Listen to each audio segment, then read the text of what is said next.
자, 여러분 안녕하세요. 이성모입니다.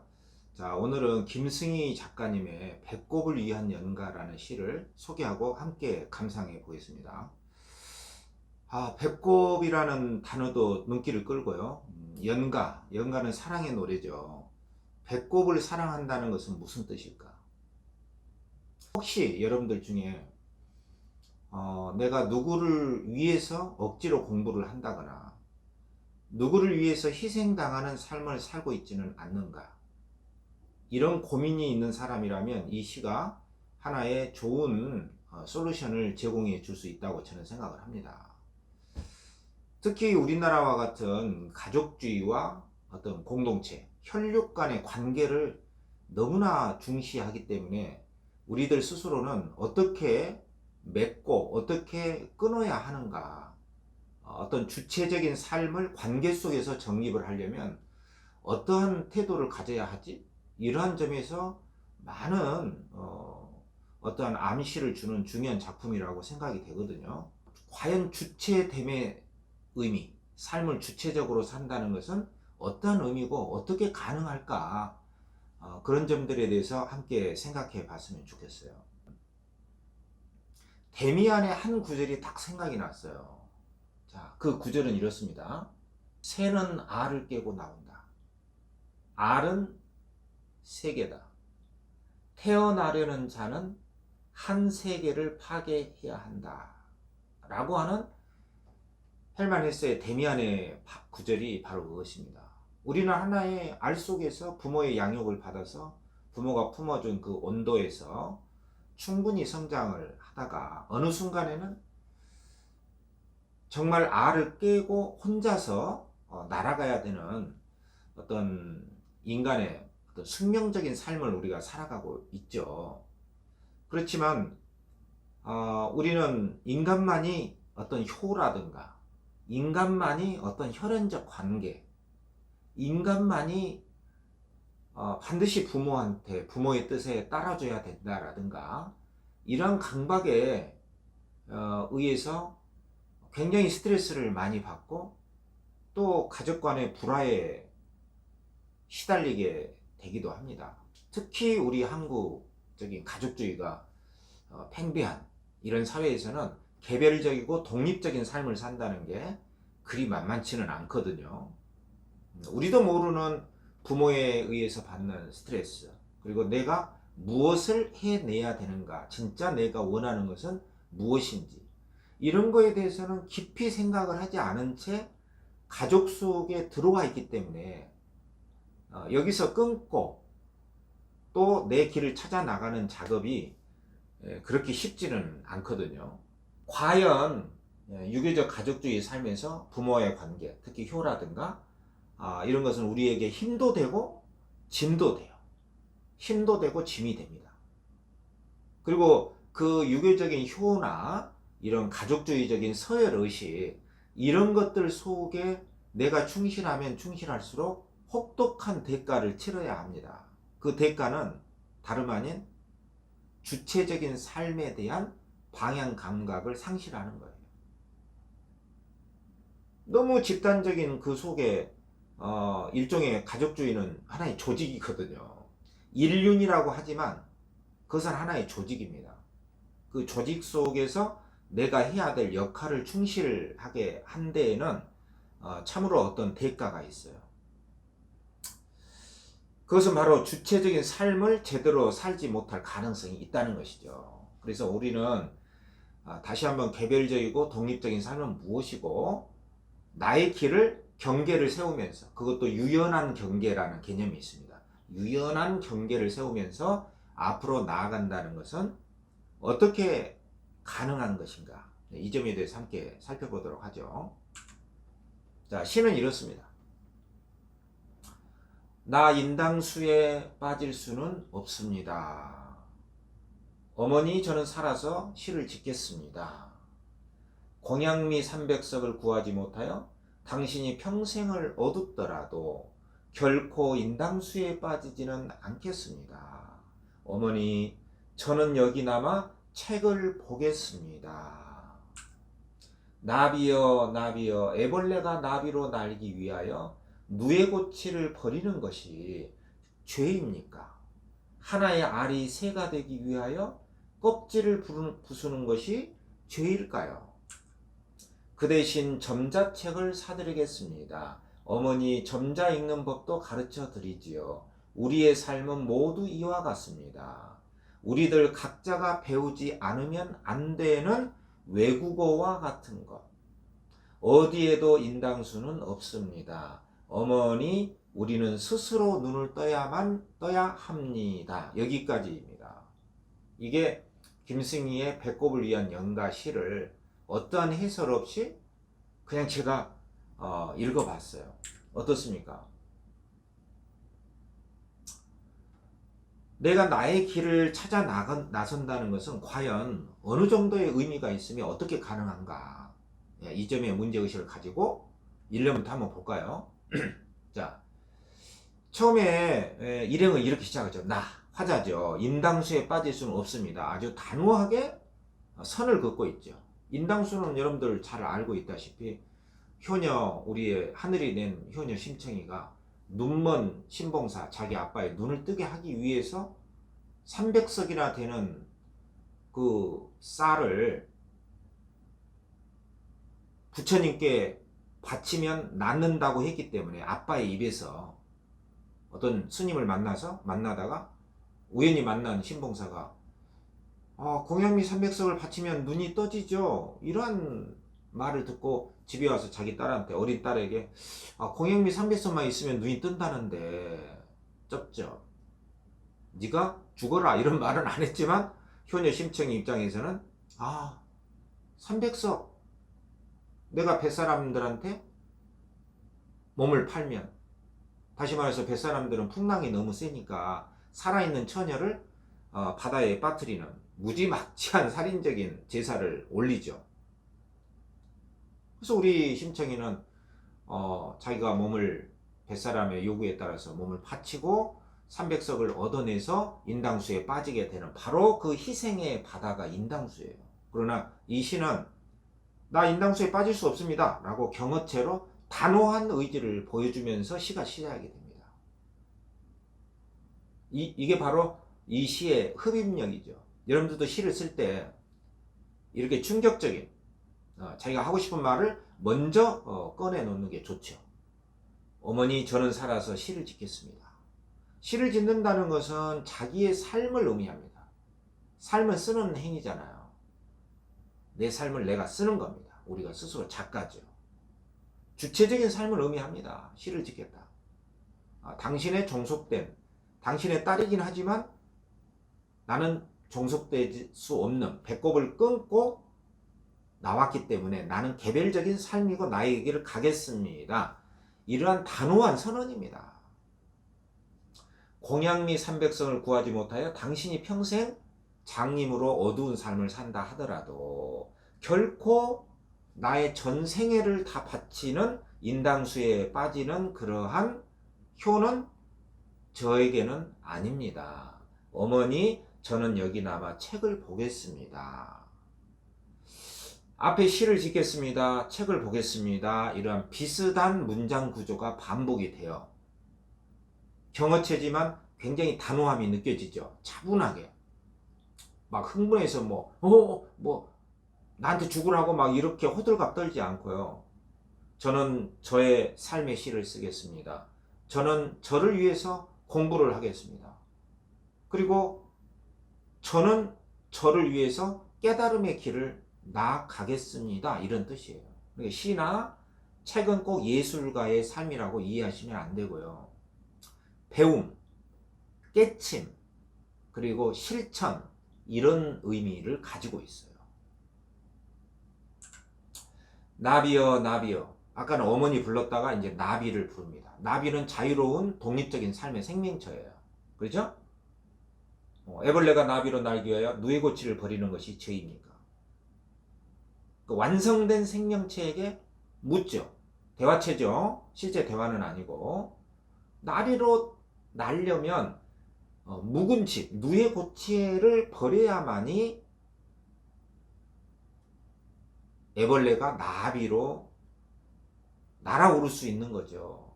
한 생명체의 독립적인 삶을 살아간다는 것. 그것이 과연 죄인가? 그건 생명의 원리에 가장 잘 부합하는 것 아닌가? 이렇게 묻고 있는 것이죠. 다시 말해 부모를 떠나 독립 개별적인 삶을 사는 것은 자연의 생리고 자연의 섭리고 자연의 이치라는 것이죠. 하나의 알이 새가 되기 위하여 껍질을 부수는 것이 죄입니까? 우리는 원죄의식을 너무 갖고 있는지도 몰라요. 원래 죄가 있다. 무시무시한 말이에요.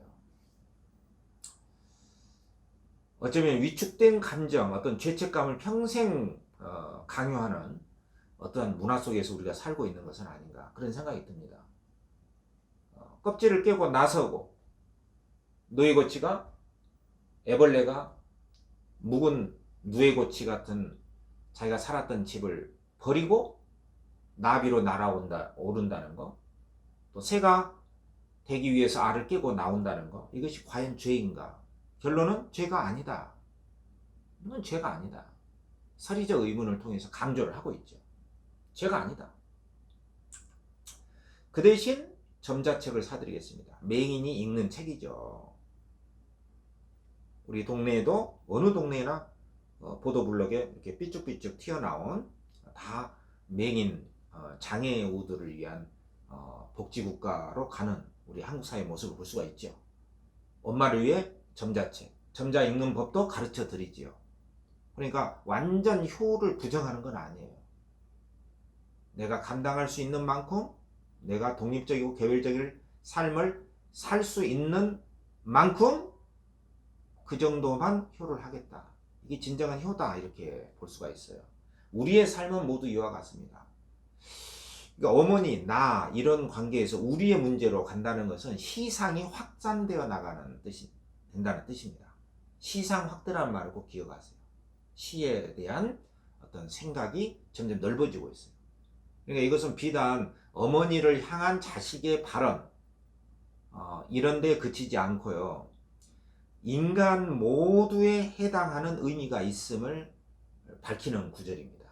우리의 삶은 모두 이와 같다. 어떤 거죠? 각자가 배우지 않으면 안 되는 외국어와 같은 것이다. 아주 좋은 구절이죠. 외국어는 생소하죠. 부모도 삶이 생소한 겁니다. 심청이도 삶은 생소했고요. 여러분이나 나 또한 삶은 언제나 생소해요. 그렇기 때문에 배우고 익히고 실천해 나가야 된다는 점에서는 부모나 자식이나 똑같은 삶이라는 것이죠. 우리는 삶의 초보자들입니다. 사실은 어제를 똑같이 살 수는 없어요. 10년 전의 삶을 똑같이 살 수 없습니다. 부모가 아무리 많이 살았다 하더라도 부모 역시 맞이하는 오늘은 새로운 것이죠. 부모나 자식이나 똑같다는 거죠. 나아가서 인간들 모두는 날마다 하루하루가 외국어를 배우는 것과 같은 새로운 삶을 살아가는 존재들이라는 선언이에요. 그 점에서 부모와 자식은 대등하고 평등합니다. 이 점을 놓치면 안 되겠어요. 어디에도 인당수는 없습니다. 부모 좋고 나라 좋고 그렇지만 일방적인 희생은 있을 수 없다. 어머니, 우리는 스스로 눈을 떠야 합니다. 이게 이 시의 끝이에요. 스스로 눈을 뜬다는 것은 자각과 실천하는 삶이죠. 부모는 부모의 삶을 자각하고 배우고 실천하는 것이고 우리는 우리들의 주어진 삶을 배우고 실천해 가는 것이다. 같이 연결되어 있을 수는 있지만 그것은 언젠가는 끊어지고 독립적이고 개별적인 삶을 살아나가야 된다는 점에서는 우리 모두가 동일한 길을 걷고 있는 것이다. 스스로 눈을 떠야 된다는 점에 대해서는 같다 이런 뜻을 보여주고 있는 것이죠. 누구에게나 삶은 독립되고 평등한 것이 각자 터득해야 하는 거 맞습니다. 자, 문제 하나만 풀고 마무리할게요. 자, LSK 문제 제가 낸 문제죠. 적절치 않은 것. 자, 작가는 이렇게 말했어요. 우리는 모두 배꼽 위에서 평등하다. 굉장히 중요한 말입니다. 배꼽의 탯줄로부터 영양분을 공급받고요. 전부 다 그렇게 태어났어요. 부모도 마찬가지입니다. 배꼽은 어머니와 자식 간의 혈육관계, 다시 말해서 연결, 상징하지만 여기서는 모든 관계의 평등성을 함축하고 있다. 시가 반성적 관계를 맺지 못한다면 시는 무엇이고 왜 나는 시를 쓸까? 우리 삶 속에 이미 들어와 있는 다친 무릎들이 고통스럽고 아파서 나는 시를 쓴다. 이 다친 무릎이라는 것은 우리 시대에 너무 당연한 것으로 통용되고 있는 이념이나 이데올로기를 말해요. 그러니까 우리도 모르게 주입되고 있는 어떤 생각들, 그런 것들은 다 다친 무릎이라고 볼 수가 있습니다. 예, 어떤 너무 지배적이고 폭력적인 그러한 이념, 생각들, 이런 것들은 우리의 몸을 훼손한, 우리의 본질적인 생명체의 본질을 훼손한 다친 무릎이라고 볼 수가 있어요. 왜곡된 생각들이에요. 시와 언어는 지배적 힘들과 반성적 관계를 맺고 있을 때 싱싱한 생명력을 가질 수 있다고 나는 생각한다. 김승희 작가님의 굉장히 독립적이고 개별적인 삶을 또 자각하는 삶을 강조하는 그 목소리를 여기서 들을 수가 있죠. 시는 왜 쓰는가? 우리 시대에 다친 무릎들이 너무 많다. 너무 지배적인 이념들에 희생된 경우가 너무 많다. 그것에 대해서 다시 한번 생각해보고 독립적이고 창조적인 개별적인 삶을 살아나가는 것이 우리 인생의 목적이다. 이 점을 밝히고 있는 것이죠. 그게 바로 김승희 작가님이 시를 쓰는 이유예요. 자, 적절치 않은 거 A. 전부 다 지배적인 이념에 희생될 수는 없다. 이런 것이에요. 단호한 어조로 통하여. 혈육 관계보다는 나의 성장을 위한 노력에 더 힘을 기울이겠다. 앞에 한번 볼까요? A. 다 읽었거든요. 인당수에 빠질 수는 없다. 저는 여기서 책을 보겠습니다. 예, 맞습니다. 그리고 C는 누의 고치를 버리는 것이 죄입니까? 개별적인 삶을 강조하죠. 예, D. 어디에도 인당수는 없습니다. 희생돼서는 안 된다. 조금 더 손해봐서는 안 된다, 그런 뜻은 아니고 내 전 생애를 다 희생할 수는 없다. 그 굴레 속에서 우리는 스스로 눈을 떠야 된다. 오케이. 자, 전부 다 개별적이고 독립적인 삶을 의미하는 구절들이죠. 그래서 C도 주체적인 삶의 생명력을 위해서는 기존 관계의 틀을 벗어날 수 있다는 점. 예, C가 바로 이거였죠. 예, 누의 고치를 버리는 거. 그렇죠. 예. D는 상호 배려하는 삶이 없을 때 이상향은 존재하지 않음을 경어체로 드러내고 있다. 이런 구절은 없습니다. D가 뭐냐면 어디에도 인당수는 없다. 예, 이 말은 일방적인 희생은 있을 수가 없다. 더구나 지배적인 이념에 의해서 희생될 수는 없다. 상호 배려 이런 거 아니잖아요. 이상향은 정말 현실보다 더 높은 완벽한 어떤 공간이 나와야 됩니다. 인당수가 이상향 아닙니다. 틀려서 답이죠. 4번이 답이죠. 삶을 독립적인 관계 속에서 자각의 과정을 거칠 때 의미가 있다. 우리 스스로 눈을 떠야 된다. 쉽죠? 자, 정리해볼까요? 현재의 효의 이념, 어떤 집단적인 부모가 강요하는 삶, 이런 것들부터 벗어나야 됨을 강조하기 때문에 비판적이죠. 의지적입니다. 경어체를 통해서. 대단히 교훈적인 내용도 담고 있어요. 주제는 개별적, 주체적인 삶의 태도. 좋습니다. 우리 다 이야기한 거예요. 핵심 시어. 배꼽은 부모로부터 핏줄과 영양분을 공급받는 하나의 탯줄, 연결, 이어짐의 의미도 있지만, 예, 한번 배꼽의 탯줄을 딱 끊고 자기의 배꼽을 갖는 순간 뭐다? 연결됨의 의미도 있지만 독립적이고 개별적인 삶을 의미하는 것이죠. 양면성이 있습니다. 배꼽의 양면성. 연가는 사랑의 노래인데 뭘 사랑하죠? 개별적이고 독립적인 삶. 그걸 사랑하는 개별적인 삶의 추구를 사랑하는 것이죠. 특징은 유기적 효의 화신으로 희생했던 심청의 삶을 비판하고 주체적인 삶을 강조하고 있다는 거. 시를 짓겠습니다. 책을 읽겠습니다. 이런 통사구조의 반복. 또 대화체, 어머니에게 나비여. 예. 그리고 가장 중요한 거, 나와 어머니 관계를 떠나서 우리 삶의 전체의 문제로 확산시켜서 삶의 의미를 추구하고 있다는 거. 시상 확산. 이런 것이 이 작품의 특징이라고 할 수가 있겠죠. 자, 여러분, 경계는 주체적 삶을 향하는 첫걸음입니다. 경계는 분리입니다. 그 사람이 어떤 말을 하든 집단에서 어떤 걸 강요하든 나의 생각, 나다움의 경계를 세우고 독립적인 삶을 산다는 뜻이에요. 그러나 여러분 생각해 보세요. 이렇게 경계를 너무 세우다 보면 어떻게 되죠? 관계로부터 단절이 돼요. 그래서 우리가 그 관계에서 못 빠져나오는 이유는요, 내가 단절될까봐 하는 소외의식 때문에 그렇습니다. 충분히 이해가 돼요. 그렇지만 유연한 경계 세우기라는 것은 뭐냐면, 거절을 할 때도 나는 이래, 이 사정이 이렇다 라고 친절하게 설명을 하면서 경계를 세워주는 것이죠. 그러니까 관계 맺기를 완전히 파기하지 않으면서 자기의 독립적인 삶을 이야기하고 살아갈 수 있다는 것. 이게 유연한 경계 세우기라는 뜻입니다. 경계를 안 세워서는 안 되죠. 그러나 경계를 너무 세우면 다 끊어져 버려요. 유연한 경계를 세울 줄 알아야 된다. 여러분들 중에 혹시 내가 누구 때문에 현재 내 삶이 희생되고 있다고 생각하는가? 누구를 위해 억지로 공부하고 있다고 생각하는지, 누구의 기대에 부응하기 위해서, 누구를 기쁘게 해주기 위해서 공부를 하고 있다고 생각하는지, 주체적으로 선택하고 실천하고 있는 것이 과연 있습니까?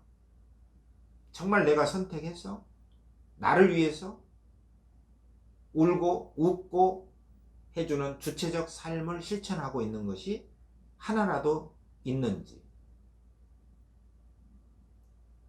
나의 주체적 삶을 가로막고 있는 것은 과연 무엇인지, 누가 나의 주체적 삶을 가로막고 있습니까? 자, 여러분, 오늘은 이런 질문을 던지는 것 자체로 끝내겠습니다. 수고했습니다. 혹시 이러한 질문들에 대해서 댓글을 남기고 싶으면 댓글로 남겨주십시오. 글을 쓰고 자기 의견을 드러내는 것은 굉장히 훌륭한 주체적인 삶으로 나아가는 필수적인 활동입니다. 자, 여러분 수고했습니다.